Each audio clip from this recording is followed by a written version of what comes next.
जय श्री गणेश। जय माता दी। प्रिय भक्तों, आप सभी के ऊपर माँ जगदम्बा की कृपा सदैव बनी रहे। आज नवरात्रि के सप्तमी तिथि के दिन सुनिए श्री दुर्गा सप्तशती पाठ अध्याय 12 और 13।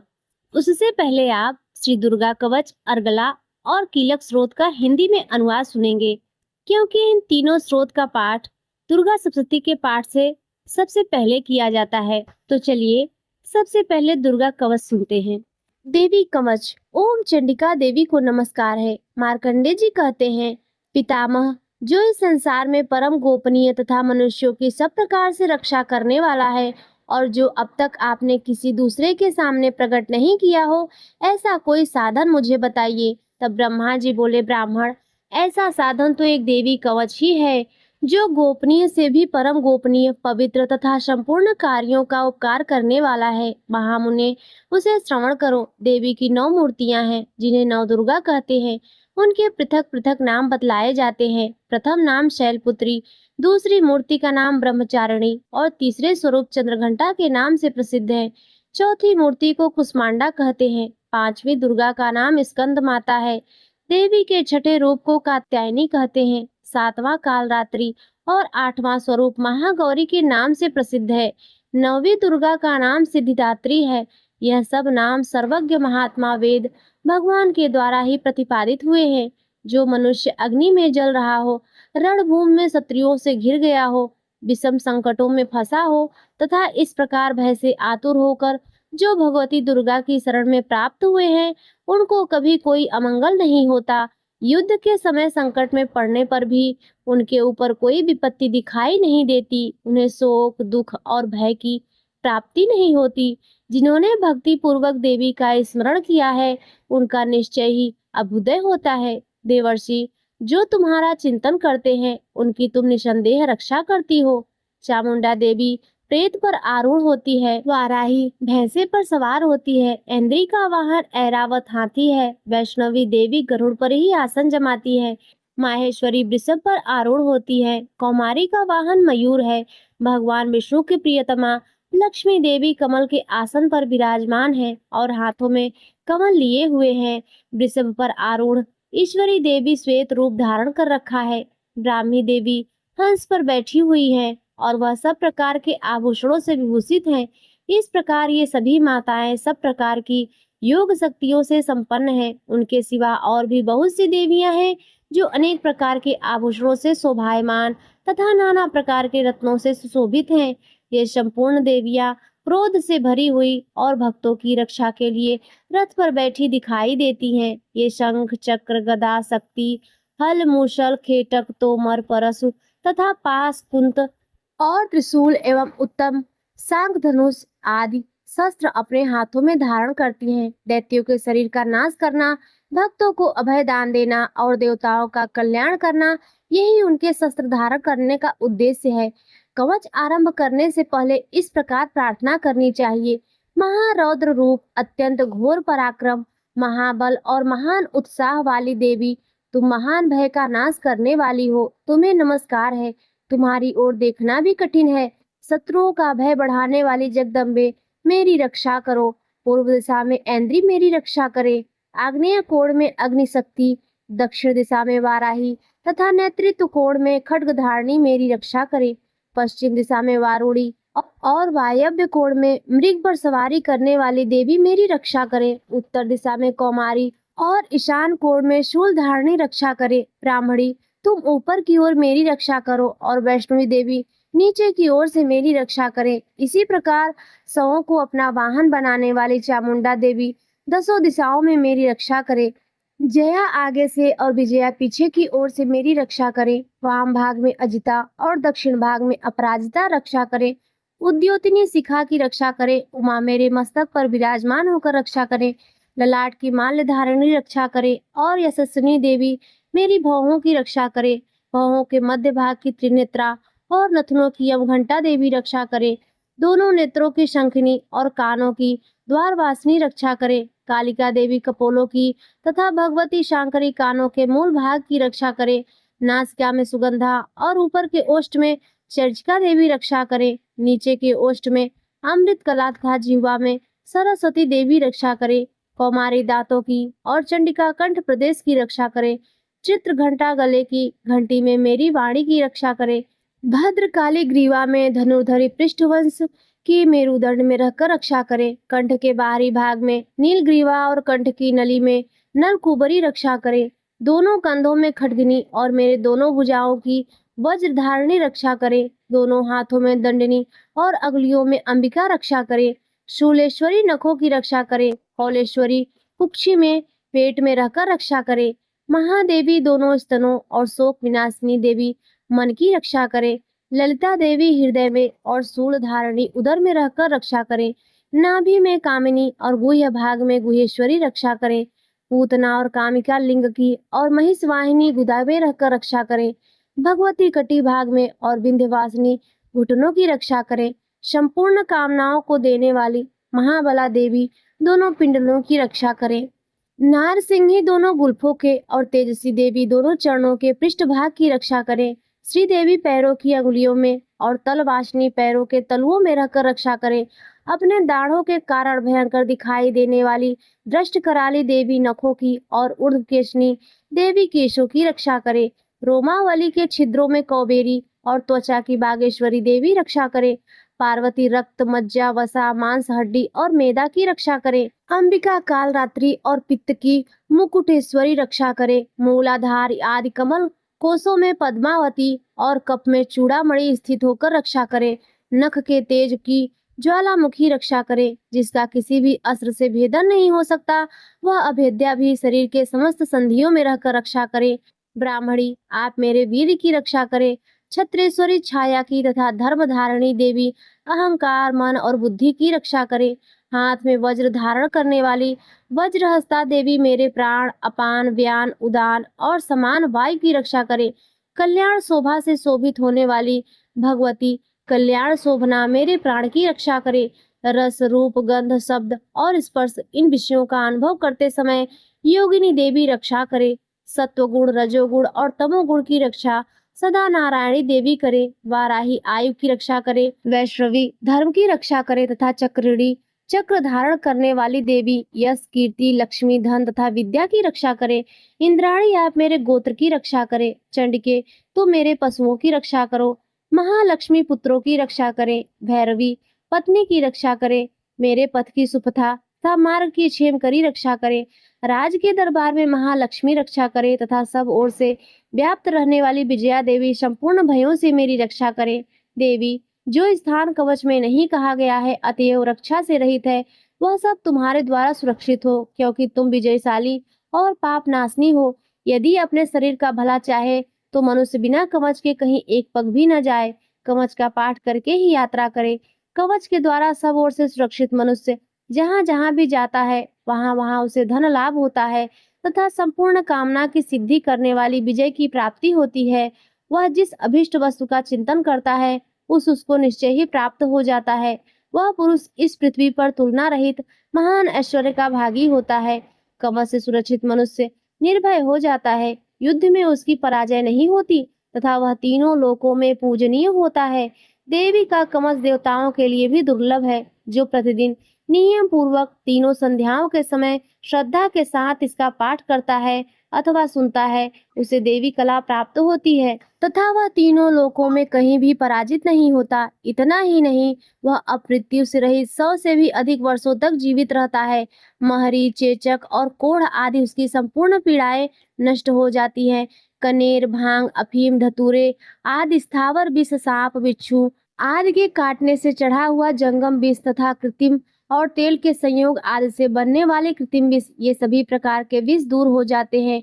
उनका कोई असर नहीं होता। इस पृथ्वी पर मारण मोहन आदि जितने भी अविचारिक प्रयोग होते हैं तथा इस प्रकार के जितने मंत्र होते हैं वे सब इस कवच को हृदय में धारण कर लेने पर उस मनुष्य को देखते ही नष्ट हो जाते हैं। यही नहीं, पृथ्वी पर विचरने वाले ग्राम देवता आकाशचरी देव विशेष जल के संबंध से प्रकट होने वाले गण उपदेश मात्र से सिद्ध होने वाले निम्न कोटि के देवता अपने जन्म के साथ प्रकट होने वाले देवता कुल देवता मालिनिया कंठ मालिनिया आदि डाकिनी शाकिनी अंतरिक्ष में विचरने वाले अत्यंत बलवती भयानक डाकिनियां, ग्रह, भूत, पिशाच, यक्ष, गंधर्व, राक्षस, ब्रह्म राक्षस, बेताल, कुष्मांडा और भैरव आदि अनिष्टकारी देवता हृदय में कवच धारण किए रहने पर उस मनुष्य को देखते ही भाग जाते हैं। कवचधारी पुरुष को राजकीय सम्मान और वृद्धि प्राप्त होती है। यह कवच मनुष्य के तेज की वृद्धि करने वाला और उत्तम है। कवच का पाठ करने वाला मनुष्य पुरुष अपनी कीर्ति से विभूषित भूतल और सुयश के साथ साथ वृद्धि को प्राप्त होता है। जो पहले कवच का पाठ करके उसके बाद सप्तशती चंडी का पाठ करते हैं, उसकी जब तक वन पर्वत और कानन सहित यह पृथ्वी टिकी रहती है, तब तक यहाँ पुत्र पौत्र आदि संतान परंपरा बनी रहती है। फिर देह का अंत होने पर वह पुरुष भगवती महामाया के प्रसाद से उस अत्यंत परम पद को प्राप्त होता है, जो देवताओं के लिए भी दुर्लभ है। वह सुंदर दिव्य रूप धारण करता है और कल्याणमयी शिव के साथ आनंद का भागी होता है। प्रिय भक्तों, अब आइए सुनते हैं अगला स्रोत। ओम चंडिका देवी को नमस्कार है। मार्कंडे जी कहते हैं, जयंती, मंगला, काली, भद्रकाली, कपालिनी, दुर्गा, क्षमा, शिवा, धात्री, स्वाहा और स्वधा इन नामों से प्रसिद्ध जगदम्बिके, तुम्हें मेरा नमस्कार है। हे देवी चामुंडे, तुम्हारी जय हो। संपूर्ण प्राणियों की पीड़ा हरने वाली देवी, तुम्हारी जय हो। सब में व्याप्त रहने वाली, तुम्हारी जय हो। काल रात्रि, तुम्हें नमस्कार हो। मधु और कैटभ को मारने वाली तथा ब्रह्मा जी को वरदान देने वाली देवी, तुम्हें नमस्कार है। तुम मुझे रूप, आत्म स्वरूप का ज्ञान, जय, मोह पर विजय, यश, मोह विजय तथा ज्ञान प्राप्ति रूप यश दो और काम, क्रोध आदि शत्रुओं का नाश करो। महिषासुर का नाश करने वाली तथा भक्तों को सुख देने वाली देवी, तुम्हें नमस्कार है। तुम रूप दो, जय दो, यश दो और मेरे काम, क्रोध आदि शत्रुओं का नाश करो। रक्त बीज का वध और चंड मुंड का विनाश करने वाली देवी, तुम रूप दो, जय दो, यश दो और मेरे काम, क्रोध आदि शत्रुओं का नाश करो। शुंभ और निशुंभ तथा धूम्रलोचन का मर्दन करने वाली देवी, तुम रूप दो, जय दो, यश दो और मेरे काम, क्रोध आदि शत्रुओं का नाश करो। सबके द्वारा वंदित युगल चरणों वाली तथा संपूर्ण सौभाग्य प्रदान करने वाली देवी, तुम रूप दो, जय दो, यश दो और काम, क्रोध आदि शत्रुओं का नाश करो। देवी, तुम्हारे रूप और चरित्र अचित्य हैं। तुम समस्त शत्रुओं का नाश करने वाली हो। रूप दो, जय दो, यश दो और काम, क्रोध आदि शत्रुओं का नाश करो। पापों को दूर करने वाले चंडिके, जो भक्ति पूर्वक तुम्हारे चरणों को सदा सर्वदा मस्तक झुकाते हैं, उन्हें रूप दो, जय दो, यश दो और उनके काम, क्रोध आदि शत्रुओं का नाश करो। रोगों का नाश करने वाले चंडिके, जो भक्ति पूर्वक तुम्हारी स्तुति करते हैं, उन्हें रूप दो, जय दो, यश दो और उनके काम, क्रोध आदि शत्रुओं का नाश करो। चंडिके, इस संसार में जो भक्ति पूर्वक तुम्हारी पूजा करते हैं, उन्हें रूप दो, जय दो, यश दो और उनके काम, क्रोध आदि शत्रुओं का नाश करो। मुझे सौभाग्य और आरोग्य दो, परम सुख दो। रूप दो, जय दो, यश दो और मेरे काम, क्रोध आदि का नाश करो।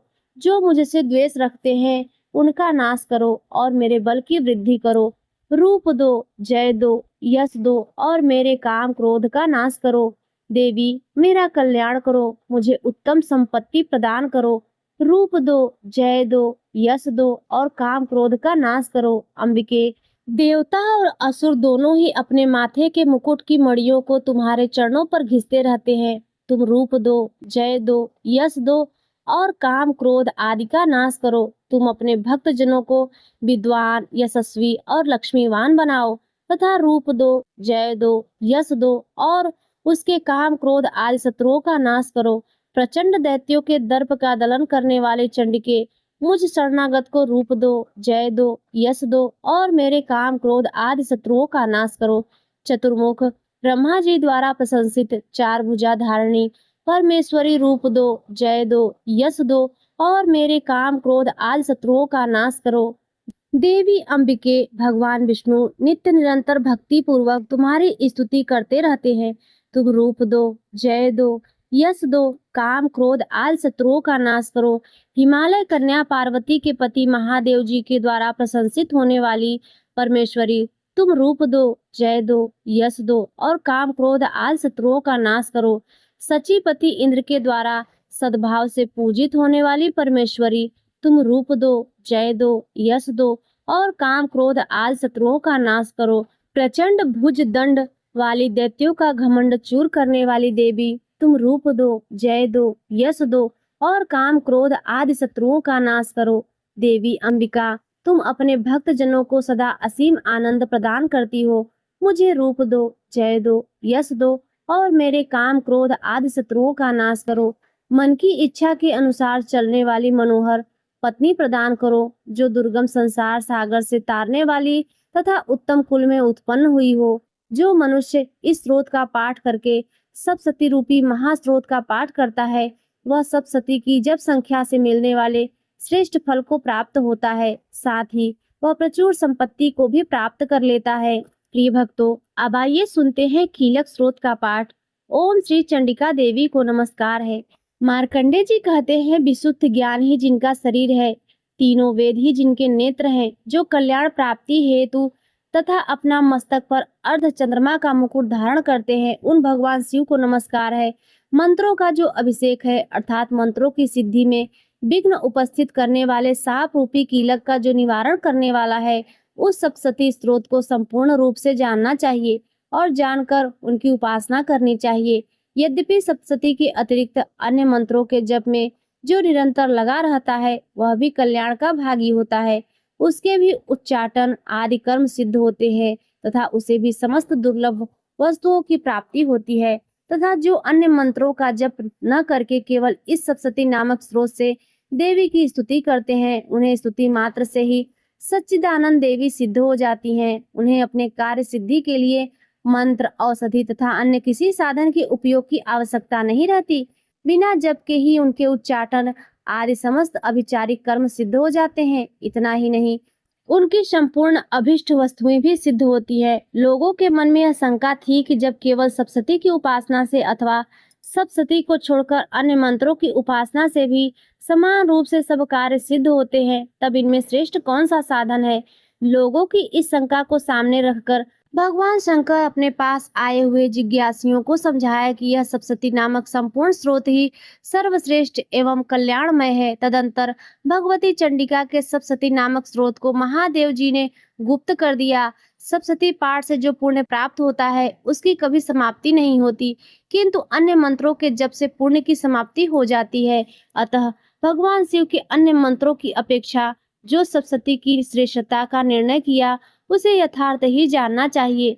अन्य मंत्रों का जप करने वाला मनुष्य यदि सप्तशती के स्रोत का और जप का अनुष्ठान कर ले, तो वह भी पूर्ण रूप से कल्याण का भागी होता है। इनमें तनिक भी संदेह नहीं है। जो साधक कृष्ण पक्ष की चतुर्थी अथवा अष्टमी को एकाग्रचित्त होकर भगवती के सेवन में अपना सर्वस्व समर्पित कर देता है और फिर उसे प्रसाद रूप में ग्रहण करता है, उसी पर भगवती प्रसन्न होती है, अन्यथा उनकी प्रसन्नता नहीं प्राप्त होती।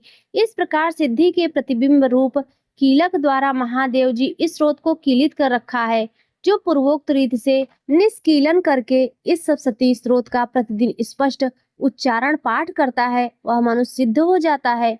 वह देवी का पार्षद होता है और वही गंधर्व भी होता है। सर्वत्र विचरण करते रहने पर भी इस संसार में उसे कहीं भी भय नहीं होता। वह अब मृत्यु के वश में नहीं पड़ता तथा देह त्याग के अनंतर मोक्ष प्राप्त कर लेता है। अतः कीलक को जानकर उसका परिहार करके ही सप्तशती का पाठ आरंभ करे। जो ऐसा नहीं करता, उसका नाश हो जाता है। इसीलिए कीलक और निष्कीलन का ज्ञान प्राप्त करने पर ही यह स्रोत निर्दोष होता है और विद्वान पुरुष इस निर्दोष स्रोत का ही पाठ आरंभ करते हैं।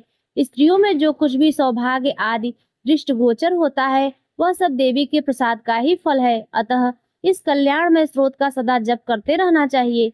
इस स्रोत का मंद स्वर में पाठ करने पर स्वर्ग फल की प्राप्ति होती है और उच्च स्वर से पाठ करने पर पूर्ण फल की सिद्धि होती है। अतः उच्च स्वर में इसका पाठ आरंभ करना चाहिए। जिनके प्रसाद से ऐश्वर्य, सौभाग्य, आरोग्य, संपत्ति, शत्रुनाश तथा परम मोक्ष की सिद्धि होती है, उन कल्याणमयी जगदम्बा की स्तुति मनुष्य क्यों नहीं करते हैं। प्रिय भक्तों, इस प्रकार श्री दुर्गा कवच, अर्गला और कीलक स्रोत समाप्त हुए। और अब सुनिए श्री दुर्गा सप्तशती अध्याय 12। देवी बोली, देवताओं, जो एकाग्रचित्त होकर प्रतिदिन इन स्तुतियों से मेरा स्तवन करेगा, उसकी सारी बाधा मैं निश्चय ही दूर कर दूंगी। जो मधु कैटभ का नाश, महिषासुर का वध, तथा शुंभ निशुंभ के संहार के प्रसंग का पाठ करेंगे तथा अष्टमी, चतुर्दशी और नवमी को भी एकाग्रचित होकर भक्ति पूर्वक मेरे उत्तम महात्म्य का श्रवण करेंगे, उन्हें कोई पाप छू भी नहीं सकेगा, उन पर पाप जनित आपत्तियां भी नहीं आएंगी। उनके घर में कभी दरिद्रता नहीं होगी तथा उनको कभी प्रेमी जनों के वियोग का कष्ट भी नहीं होगा। इतना ही नहीं, उन्हें शत्रु से, लुटेरों से, राजा से, शस्त्र से, अग्नि से तथा जल की राशि से भी कभी भय नहीं होगा। इसीलिए सबको एकाग्रचित होकर भक्ति पूर्वक मेरे इस महात्म्य को सदा पढ़ना और सुनना चाहिए। यह परम कल्याणकारक है। मेरा महात्म्य महामारी जनित समस्त उपद्रवों तथा आध्यात्मिक आदि तीनों प्रकार के उत्पादों को शांत करने वाला है। मेरे जिस मंदिर में प्रतिदिन विधि पूर्वक मेरे इस महात्म्य का पाठ किया जाता है, उस स्थान को मैं कभी नहीं छोड़ती। वहां सदा ही मेरा सानिध्यान बना रहता है। बलिदान, पूजा, होम तथा महोत्सव के अवसरों पर मेरे इस चरित्र का पूरा पूरा पाठ और श्रवण करना चाहिए। ऐसा करने पर मनुष्य विधि को जानकर या बिना जाने भी मेरे लिए जो बलि, पूजा या होम आदि करेगा, उसे मैं बड़ी प्रसन्नता के साथ ग्रहण करूंगी। शरद काल में जो वार्षिक महापूजा की जाती है, उस अवसर पर जो मेरे इस महात्म्य को भक्ति पूर्वक सुनेगा, वह मनुष्य मेरे प्रसाद से सब बाधाओं से मुक्त तथा धन, धान्य और पुत्र से संपन्न होगा। इसमें तनिक भी संदेह नहीं। मेरे इस महात्म्य, मेरे प्रादुर्भाव की सुंदर कथाएं तथा युद्ध में किए हुए मेरे पराक्रम सुनने से मनुष्य निर्भय हो जाता है। मेरे महात्म्य का श्रवण करने वाले पुरुषों के शत्रु नष्ट हो जाते हैं, उन्हें कल्याण की प्राप्ति होती है तथा उनका कुल भी आनंदित रहता है। सर्वत्र शांति कर्म में बुरे स्वप्न दिखाई देने पर तथा ग्रह जनित भयंकर पीड़ा उपस्थित होने पर मेरा महात्म श्रवण करना चाहिए। इससे सविघ्न तथा भयंकर ग्रह पीड़ाएं शांत हो जाती हैं और मनुष्यों द्वारा देखा हुआ दुर्स्वप्न शुभ स्वप्न में परिवर्तित हो जाता है। बाल ग्रहों में आक्रांत हुए बालकों के लिए यह महात्म शांति कारक है तथा मनुष्यों के संगठन में फूट होने पर यह अच्छी प्रकार मित्रता कराने वाला होता है। यह महात्मा समस्त दुराचारियों के बल का नाश करने वाला है। इसके पाठ मात्र से राक्षसों, भूतों और पिशाचों का नाश हो जाता है। मेरा यह सब महात्मा मेरे सामप्य की प्राप्ति कराने वाला है। पशु, पुष्प, अर्घ, धूप, दीप, गंध आदि उत्तम सामग्रियों द्वारा पूजन करने से, ब्राह्मणों को भोजन कराने से, होम करने से, प्रतिदिन अभिषेक करने से, नाना प्रकार के अन्य भोगों का अर्पण करने से तथा दान देने आदि से 1 वर्ष तक जो मेरी आराधना की जाती है और उससे मुझे जितनी प्रसन्नता होती है, उतनी प्रसन्नता मेरे इस उत्तम चरित्र का एक बार श्रवण करने मात्र से हो जाती है। यह महात्म श्रवण करने पर पापों को हर लेता है और आरोग्य प्रदान करता है। मेरे प्रादुर्भाव का कीर्तन समस्त भूतों से रक्षा करता है तथा मेरा युद्ध विषयक चरित्र दुष्ट दैत्यों का संहार करने वाला है। इससे श्रवण करने पर मनुष्यों को शत्रु का भय नहीं रहता। देवताओं, तुमने और ब्रह्म ऋषियों ने जो मेरी स्तुतियां की है तथा ब्रह्मा जी ने जो स्तुतियां की है, वे सभी कल्याणमय बुद्धि प्रदान करती हैं। वन में सोने, मार्ग में या फिर दानव दल में घिर जाने पर, निर्जल स्थान में लुटेरों के दाव में पड़ जाने पर या शत्रुओं से पकड़े जाने पर अथवा जंगल में सिंह, व्याघ्र तथा जंगली हाथियों के पीछा करने पर, कुपित राजा के आदेश से वध या बंधन के स्थान में ले जाए जाने पर अथवा महासागर में नाव बैठने पर, बैठने के बाद भारी तूफान से नाव के डगमगाने पर और अत्यंत भयंकर युद्ध में शस्त्रों का प्रहार होने पर अथवा वेदना से पीड़ित होने पर, किंबहुना सभी भयानक बाधाओं के उपस्थित होने पर जो मेरे इस चरित्र का स्मरण करता है, वह मनुष्य संकट से मुक्त हो जाता है। मेरे प्रभाव से सिंह आदि हिंसक जंतु नष्ट हो जाते हैं तथा लुटेरे और शत्रु भी मेरे चरित्र का स्मरण करने वाले पुरुष से दूर भागते हैं। मार्कंडेय ऋषि कहते हैं, ऐसा कहकर प्रचंड पराक्रम वाली भगवती चंडिका सब देवताओं के देखते देखते वही अंतर्ध्यान हो गई। फिर समस्त देवता भी शत्रुओं के मारे जाने से निर्भय होकर पहले की तरह यज्ञ भाग का उपभोग करते हुए अपने अपने अधिकार का पालन करने लगे।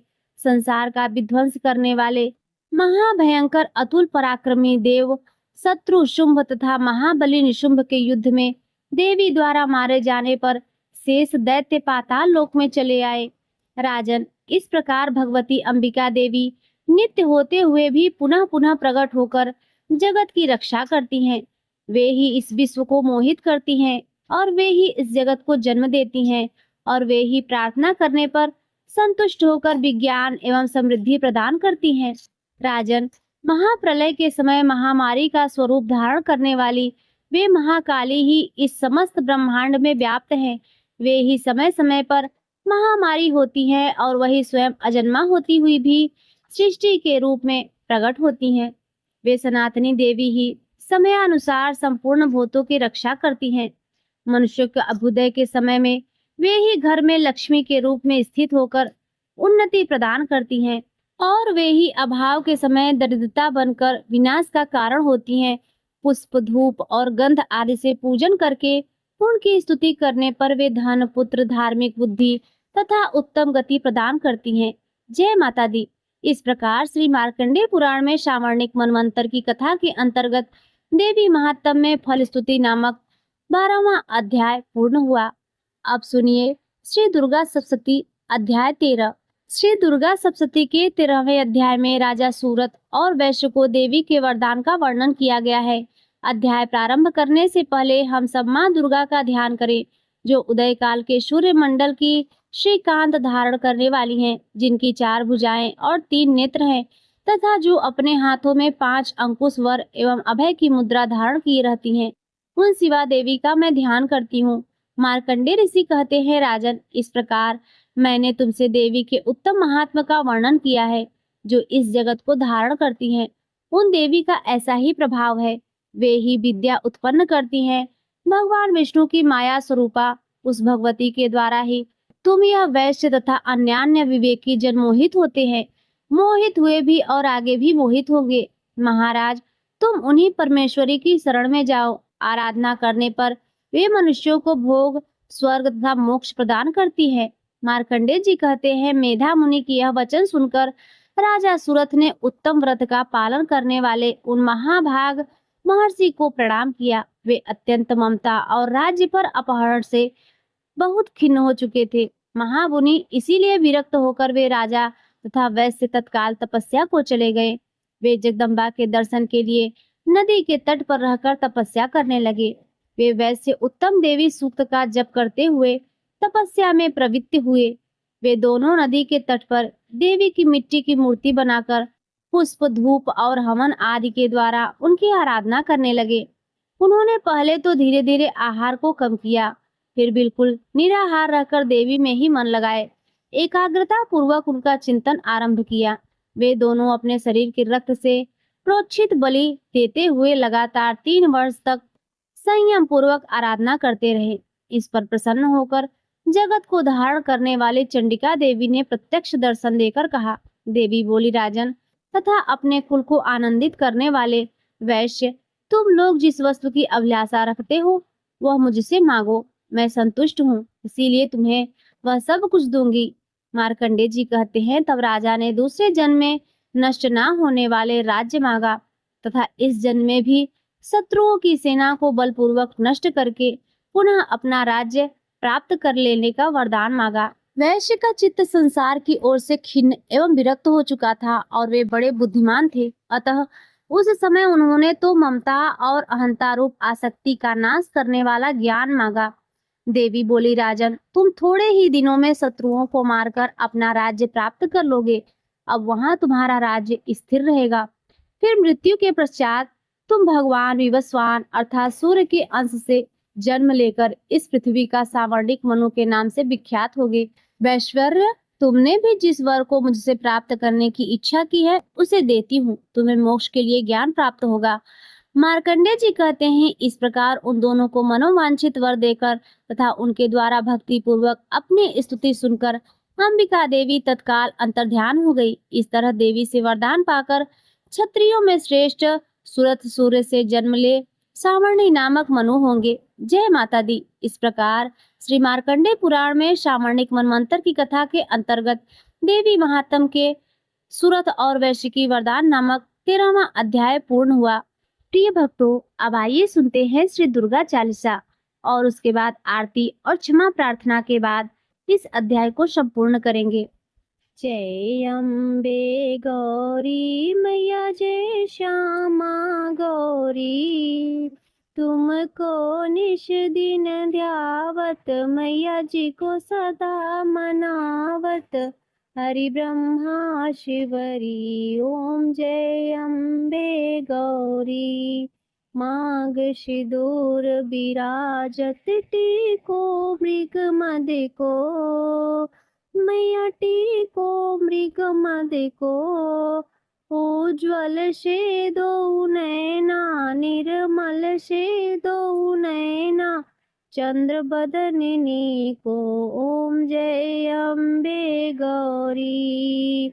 कनक समान कलेवर, रक्तांबर राजे, मैया रक्तांबर राजे, रक्त पुष्प गल माला, लाल फूल गल माला, कंठन पर साजे, ओम जय अम्बे गौरी। के हरिवाहन राजत, खड्ग पर धारी, सुर नर मुनि जन सेवत, सुर नर मुनि जन सेवत, तिनके दुख हारी, ओम जय अम्बे गौरी। कानन कुंडल शोभित, नासाग्रे मोती, कोटिक चंद्र दिवाकर, कोटिक सूर्य प्रभाकर, राजत सम ज्योति, ओम जय अम्बे गौरी। शुंभ निशुंभ विदारी, महिषासुर घाती, धूम्र विलोचन नयना, मधुर विलोचन नयना, निश दिन मद माती, ओम जय अम्बे गौरी। चंड मुंड संहारे, शोणित बीज हरे, मधुकैटभ दो मारे, मधुकैटभ दो मारे, सुर भयहीन करे, ओम जय अम्बे गौरी। ब्रह्माणी रुद्राणी, तुम कमला रानी, आगम निगम बखानी, आगम निगम बखानी, तुम शिव पटरानी, ओम जय अम्बे गौरी। 64 योगिनी गावत, नृत्य करत भैरू, बाजत ताल मृदंगा, बाजत ढोल मृदंगा, अरु बाजत डमरू, ओम जय अम्बे गौरी। तुम ही जग की माता, तुम ही हो भरता, भक्तन की दुख हरता, भक्तन की दुख हरता, सुख संपत्ति करता, ओम जय अम्बे गौरी। पूजाचार्य अति शोभित, वर मुद्राधारी, मन वांछित फल पावत, मन इच्छित फल पावत, सेवत नर नारी, ओम जय अम्बे गौरी। कंचन थाल विराजत, अगर कपूर बाती, श्रीमाल के तुम राजत, विंध्याचल में विराजत, कोटि रतन ज्योति, ओम जय अम्बे गौरी। माँ अम्बे जी की आरती, जो कोई नर गावे, कहत शिवानंद स्वामी, कहत हरि हर स्वामी, सुख संपत्ति पावे, ओम जय अम्बे गौरी। प्रिय भक्तों, अब आइए करते हैं माँ से क्षमा प्रार्थना। हे माँ, मैंने अपने सामर्थ्य और बुद्धि के अनुसार श्रद्धा पूर्वक दुर्गा सप्तशती का पाठ किया है। इस पाठ के दौरान जाने अनजाने मुझसे कई गलतियां हुई होंगी। मैं आपसे प्रार्थना करती हूँ कि यदि पाठ में कोई त्रुटि रह गई हो, जैसे कि मंत्रों का गलत उच्चारण, अक्षरों या मात्राओं की भूल या विधि में कोई कमी हो, तो आप मुझे क्षमा करें। आप तो सबकी माँ हैं और अपनी संतानों की गलतियों को क्षमा कर देती हैं। हे माँ जगदम्बे, आप मेरी सभी भूलों को क्षमा कर दें और इस पाठ का पूर्ण फल मुझे प्रदान करें। हे परमेश्वरी, मैं दिन रात हजारों अपराध करती रहती हूँ। मुझे अपना दास समझकर क्षमा करें। हे सुरेश्वरी, मैं न तो आपका आवाहन करना जानती हूँ, न विसर्जन और न ही पूजा की विधि जानती हूँ। मुझसे जो भी पूजा हुई है, उसे आप परिपूर्ण करें। हे देवी, शक्ति के अनुसार मैंने जो भी पूजा की, उसे मेरे लिए शुभ बनाइए और मेरी गलतियों को क्षमा कर दीजिए। जय माता दी। प्रिय भक्तों, माता रानी की अनंत कृपा आप सभी पर सदैव बनी रहे। जिसने भी श्रद्धा भक्ति भाव से आज के इस अध्याय को सुना, माँ भगवती उनके जीवन में सुख समृद्धि और मंगलमय ऊर्जा का संचार करे। माँ भगवती का आशीर्वाद और आपके परिवारजनों पर हमेशा बना रहे। आप सभी माँ की शक्ति में सदा लीन रहे। प्रिय भक्तों, यदि आज की कथा आपको पसंद आई हो तो वीडियो को लाइक करना ना भूलें। चैनल पर यदि पहली बार आए हो तो सब्सक्राइब भी करें और कमेंट में जय माता दी अवश्य लिखें।